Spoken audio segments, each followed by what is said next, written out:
दोस्ती, ये कहानी एक राजा, एक पुजारी और भगवान श्री कृष्ण की कहानी है। ध्यान से सुनना, मजेदार कहानी है। चैनल में नए हैं तो चैनल को सब्सक्राइब कर देना और वीडियो को भी लाइक कर देना। चलिए शुरू करते हैं भगवान श्री कृष्ण की कहानी। अगर भक्त का प्रेम सच्चा हो तो भगवान उसके लिए नंगे पांव दौड़े आते हैं।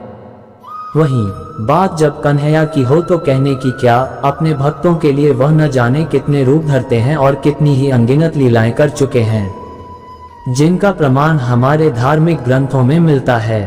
ऐसी ही एक रोचक कथा है जब कन्हैया ने अपने भक्त के लिए एक अनोखा काम किया। तो आइए जानते हैं इस बारे में विस्तार से। ऐसी है कन्हैया की यह कथा। पौराणिक कथा के अनुसार एक बार की बात है, किसी नगर में एक राजा ने एक मंदिर बनवाया जिसमें श्री कृष्ण की एक मूर्ति भी रखवाई, लेकिन उसकी कभी पूजा नहीं की। पूजा करने के लिए मंदिर में एक पुजारी को रखा गया। पुजारी नियमित कन्हैया जी को नहलाता और बड़ी ही श्रद्धा भाव से उनकी पूजा अर्चना करता। राजा भी रोज कान्हा जी के लिए एक फूलों की माला भेज देता था और जब वह दर्शन करने आता तो पुजारी उस माला को उतारकर राजा को पहना देता। ऐसा करते करते पुजारी की भी उम्र बीत चुकी थी। एक दिन किसी वजह से राजा नहीं आ सका तो उसने एक सेवक के हाथ मंदिर में माला पहुंचा दी और कहलवाया दिया कि आज वह मंदिर नहीं आएगा, इसलिए पुजारी उसका इंतजार ना करें। इतना कहकर सेवक चला गया। पुजारी ने हमेशा की तरह कन्हैया जी को माला पहना दी, लेकिन जब शाम हुई तो पुजारी यह सोचने लगा, माला उतारकर किसे पहनाई जाए। उसने सोचा, क्यों न ये माला आज मैं ही पहन लूं। वैसे भी मेरी उम्र हो चली है, जीवन का क्या पता कब खत्म हो जाए। इतना सोचकर पुजारी ने माला उतारकर अपने गले में डाल ली, लेकिन इतने में ही सेवक आ गया और उसने बताया कि राजा की सवारी मंदिर में पहुंचने वाली है। तब श्री कृष्ण ने धरा ऐसा रूप। राजा की सवारी आने की बात जब पुजारी ने सुनी तो वह डर गया। उसने सोचा कि अगर राजा ने उसे देख लिया तो वह तो मरवा ही डालेंगे। आनन फानन में पुजारी ने माला उतारकर वापस कन्हैया जी को पहना दी। जैसे ही राजा अंदर आया तो हमेशा की ही तरह पुजारी ने माला कान्हा जी के गले से उतारकर राजा को पहना दी, लेकिन माला पर लगा सफेद बाल देखकर राजा समझ गए कि पुजारी ने यह माला स्वयं ही पहनी थी।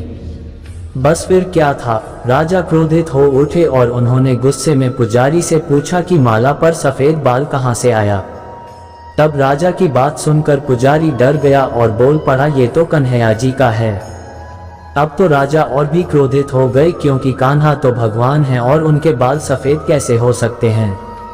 इसीलिए राजा ने फरमान सुना डाला कि कल श्रृंगार के समय राजा खुद आएंगे और देखेंगे सच में ही कान्हा जी का सफेद बाल है या पुजारी झूठ बोल रहा है। उन्होंने कहा कि अगर पुजारी ने झूठ बोला होगा तो उसे फांसी दे दी जाएगी। तब पुजारी ने कही कन्हैया से ऐसी बात। राजा का फरमान सुनकर पुजारी का बुरा हाल हो गया। उसने सोचा, अब क्या करें, कहाँ जाए, अब तो उसका मरना तय है। तब रोते रोते वह भगवान की शरण में पहुंचा और उनसे कहा कि हे केशव, मुझसे झूठ बोलने का अपराध तो हुआ है, लेकिन हो सके तो मुझे क्षमा कर दें और राजा से रक्षा करें। पुजारी ने कहा कि हे माधव, आपकी सेवा करते करते करते मैं वृद्ध हो चुका हूं, अब आप मुझे माफ कर दीजिए, ऐसी गलती दोबारा नहीं होगी। यही कहते कहते पुजारी की न जाने कब आंख लग गई और उसकी आंख तब खुली जब सुबह हो चुकी थी। उधर सुबह होते ही राजा भी आ गया और कहने लगा, आज कान्हा जी का श्रृंगार वह खुद करेगा। ऐसा कहकर जैसे ही राजा ने कान्हा जी का मुकुट उतारा तो देखा कि श्री कृष्ण के तो सारे बाल ही सफेद हैं। लेकिन राजा को फिर भी यकीन नहीं हुआ। उसे लगा कि फांसी के डर से पुजारी ने ही बालों को रंग दिया होगा। तब निकलने लगा कन्हैया की मूर्ति से खून। राजा ने सोचा कि क्यों न कन्हैया जी का एक बाल तोड़कर देखा जाए। इसके बाद राजा ने कान्हा जी का एक बाल तोड़ लिया, लेकिन जैसे ही बाल टूटा कन्हैया के सिर से खून की धारा बहने लगी। ये देखकर राजा भगवान के चरणों में गिरकर माफी मांगने लगा। तभी श्री कृष्ण की मूर्ति से आवाज आई, हे राजन, तुमने मुझे केवल मूर्ति मात्र ही समझा, इसलिए आज से मैं तुम्हारे लिए केवल मूर्ति मात्र ही रहूंगा। लेकिन पुजारी ने सच्चे मन और पूरी श्रद्धा से मेरी भक्ति की है, इसलिए उसकी अनन्य भक्ति को देखकर मुझे अपने बाल सफेद करने पड़े।